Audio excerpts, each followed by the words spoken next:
కాళేశ్వరం ప్రాజెక్టులోని బ్యారేజ్లపై నేటి నుంచి justice పినామికా Chandra Ghose cross examination పునఃప్రారంభం కానుంది.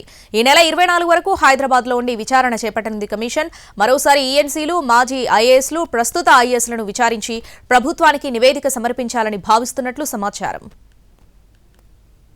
కాళేశ్వరం ప్రాజెక్టులోని అవినీతికి సంబంధించి విచారణ జరుపుతున్న జస్టిస్ పినామికా చంద్రఘోష్ కమిషన్ ఇవాల్టి నుంచి అధికారుల్ని క్రాస్ ఎగ్జామినేషన్ చేయనుంది. ఇప్పటికే ప్రాజెక్టుల్లో పనిచేసిన ఇంజనీర్లను విచారించిన కమిషన్ 1-2 రోజుల పాటు మాజీ ఐపీఎస్లు, ప్రస్తుత ఐఏఎస్లను విచారించనుంది. మాజీ ఈఎన్సీలో సి మురళీధర్, నల్లా వెంకటేశ్వర్లు, ఈఎన్సీ బి హరిరామ్లను, ఆ తర్వాత సీఎంఓ మాజీ కార్యదర్శి స్మితా సబర్వాల్, మాజీ ప్రభుత్వ ప్రధాన కార్యదర్శులు ఎస్కే జోషి, సోమేష్ కుమార్, మాజీ ప్రభుత్వ ప్రత్యేక ప్రధాన కార్యదర్శి రజత్ కుమార్, ఆర్థిక శాఖ ప్రత్యేక ప్రధాన కార్యదర్శి రామకృష్ణారావులను క్రాస్ ఎగ్జామినేషన్ చేసే అవకాశాలున్నాయి.